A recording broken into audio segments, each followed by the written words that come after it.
Hi everyone and welcome along. Today we're going to paint a carnation, a lovely January flower. So grab your paints and let's get started. This is not the first time I've painted a carnation, but the beauty of watercolour is that we can try the same subject matter and come at it from a different point of view, a different style.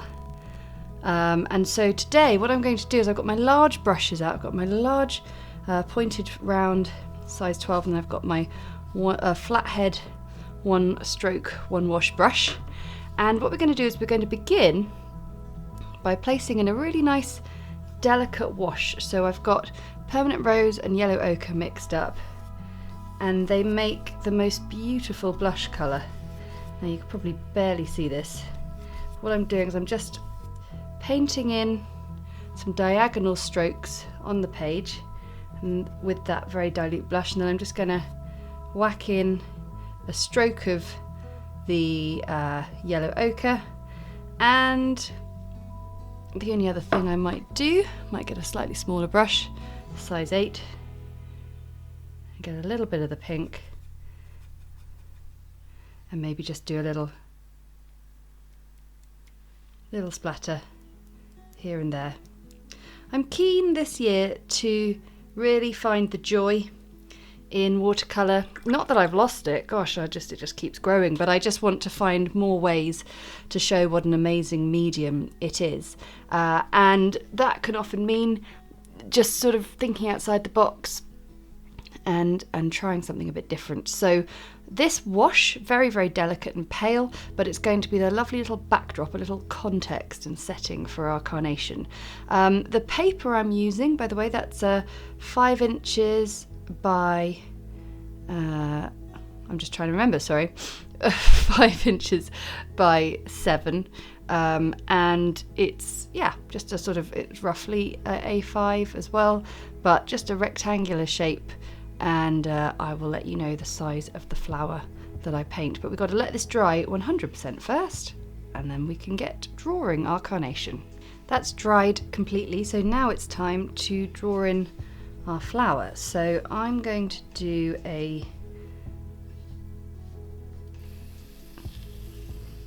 stem like that, with a little offshoot there, I think, and carnation has a sort of long lobe behind it, sort of sepal cup, as I like to call them. And maybe I'll just do, I think maybe just another extra little one, just a little bud. And then it can be helpful to just sort of mark out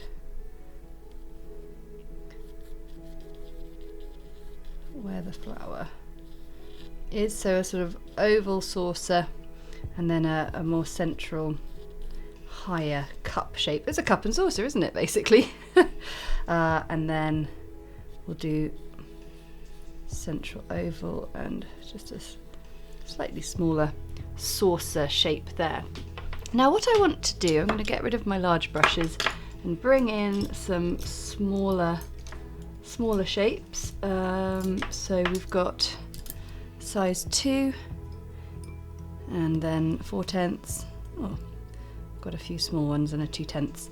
And what I want to do is I want to paint this actually still a little bit stylized. I'm going to paint it just in a sort of fairly dilute manner with some permanent rose. And what I'm going to do is I'm going to begin by painting in some fairly sort of loose brush strokes to get the sort of back side of the central cup of the flower. And then I'm going to come in, I'm using brush strokes and little bits of unpainted space to just get that central cup. And then I am going to fan out from the centre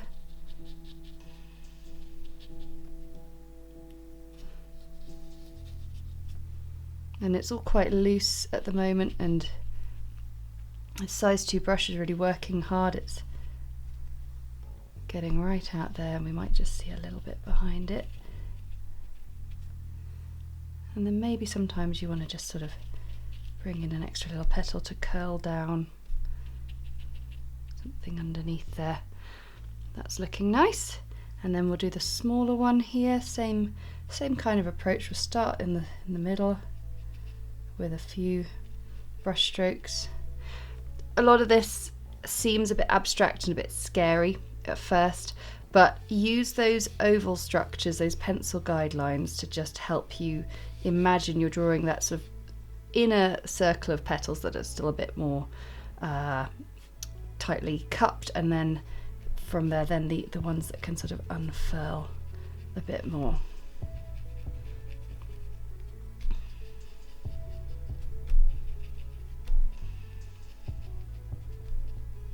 I do have a more conventional carnation painting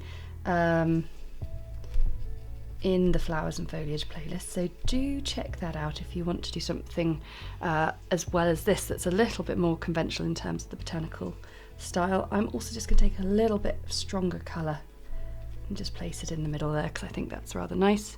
This one here is going to remain green. We're not going to paint any sort of petal colour there. So that's actually going to dry probably quite nice and quickly, but I can just change my water over because that's quite pink now, and I'm going to get my greens mixed up. So that's the other good point of having a larger brush to hand. Green gold, which is a lovely yellowy green colour, can be achieved if you don't have the colour green gold. You can achieve it with a bit of sap green and a yellow tone mixed together. And then my sap green here, I'm just going to pop it in the palette, and then I want to just make sure I've got a sort of some in-between colour there as well. And I'm going to paint this in a fairly sort of dilute style, so I think a size 0 brush will be best for this. Just a little bit bigger than my teeny tiny detail brushes. I'm going to start from the bottom. And what's great about the initial wash we painted in, even though it feels like it was barely visible when we first painted it in, we can actually see it really nice and clearly, but it is actually very dilute, and so it means that we can still paint fairly dilute over the top of it. Okay, so I'm just sort of using my greens and my green golds to work my way up the stem. At each junction, a carnation has a pair of curly leaves.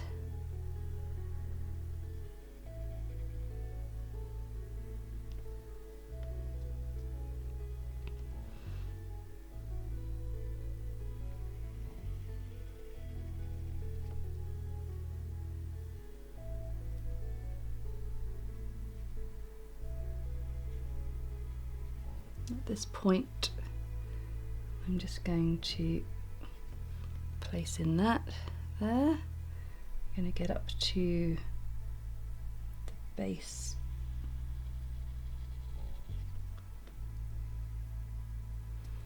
And then I'm going to head up the stem to about there, pop in some more leaves.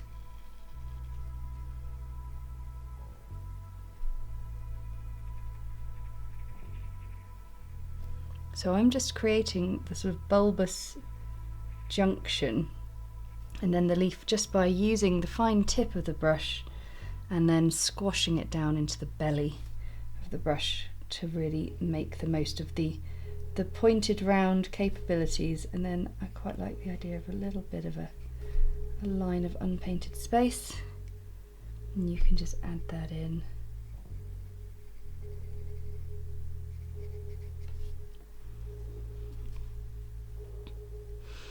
And then we've got these buds and sepal cups, so I'll just fill that in there.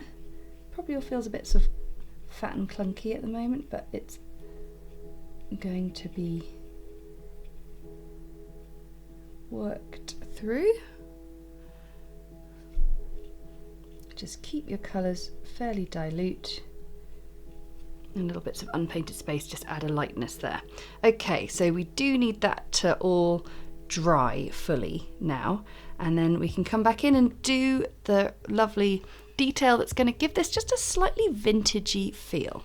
Now that's dry, I'm going to use my 4/10 brush, and I've got some concentrated sap green here, and I've been recently really enjoying looking at like 1950s style fabric patterns and things, where there's a lovely sort of fashion for drawing a sort of slightly wobbly outline over a wash design of an illustration. So that's what I want to do now. So we're going to take the sap green and we're going to basically outline, but I want to sort of make it interesting. So we're going to just outline just a little bit sort of off the beaten track. So there'll be a few little lines where it just doesn't quite meet, and then adding in a little bit of texture here and there. And then that means that I can really actually do the detail on the little bud.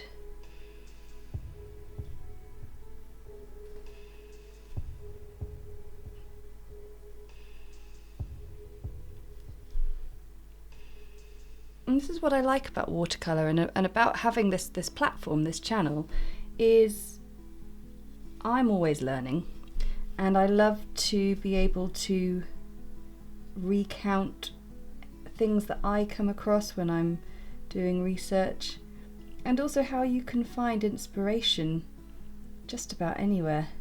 I used to be a costume designer, and I have held on to an awful lot of fabric over the years, and there was a real resurge, a real trend for lovely sort of 1950s patterns and designs when I was particularly sort of involved in that world. And so I've got a huge pile of some original and some sort of replication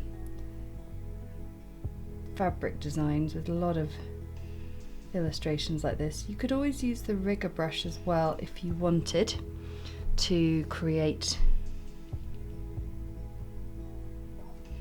those long slender lines down the stem.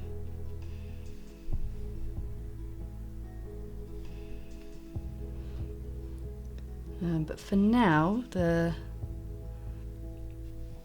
4/10 brush is working just fine for me.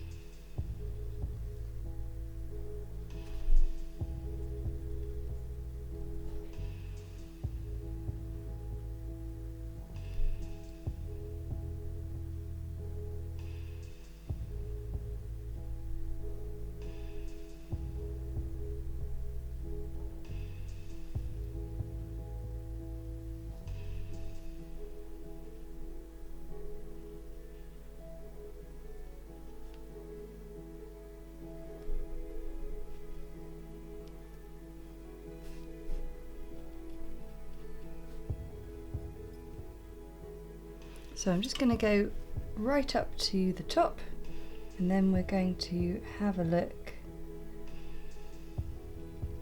at the actual flowers themselves. The green's all dried, so now it's time to paint in some concentrated permanent rose to get our petals looking the same. So I'm going to begin with starting with a few lines sort of emanating out from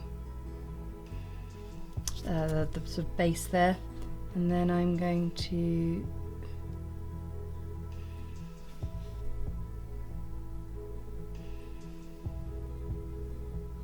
sort of scribble that outline. But like I said, I'm not worrying about getting it exactly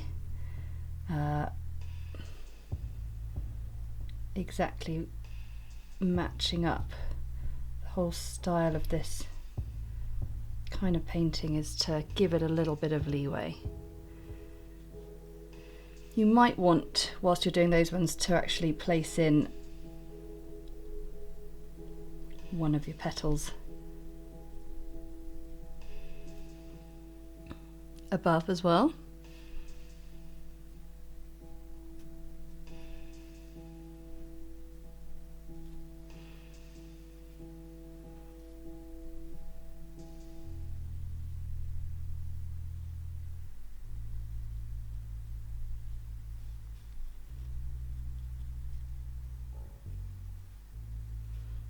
Just try and keep it nice and light.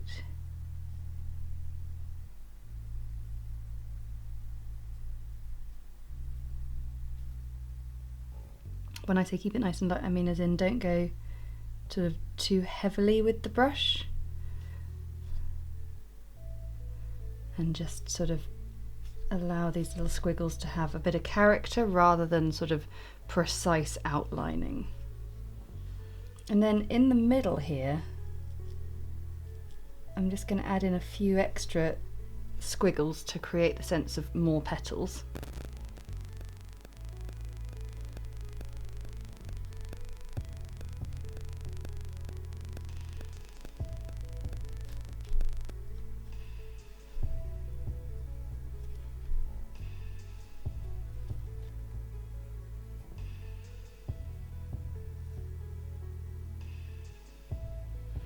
And yeah, so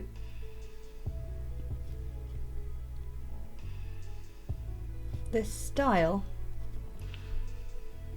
for me is something a little bit different but extremely satisfying to try, and I rather love the inclusion of the wash in the background because it just gives it a little bit more context, turns it into more of a design, doesn't it, on the page, rather than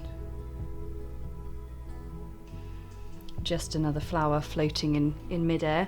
It's floating on a lovely wash, and I think it could be a really nice design for a card or anything you like, really.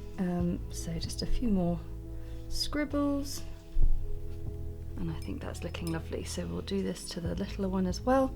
So again, we just look for where we sort of began. If I might actually start with one that's cupping upwards, and keep your paint nice and concentrated, not too wet.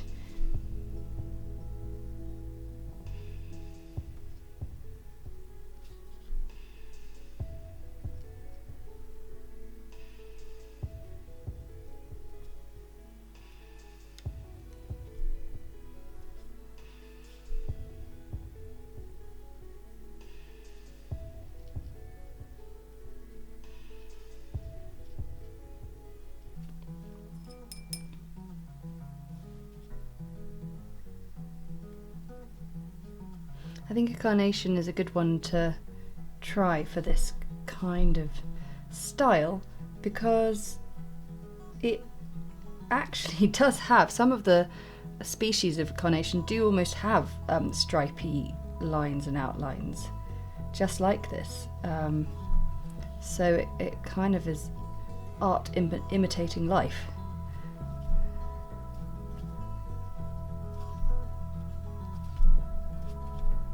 And there we go. A vintage style carnation painting to celebrate January's birth month flower. Thanks so much for watching that. I really hope you enjoyed it. And of course, don't forget, we've got a whole flowers and foliage playlist for you to work all the way through. I want to say a massive thank you to my patrons for their support, because that support enables us to keep creating videos like these that everyone can enjoy. And if you enjoyed it, then hit the like button and comment below to let me know how you got on with that one. And of course, if you never want to miss another video, just hit the subscribe button and the little notification bell, and we'll see you again next time. Bye!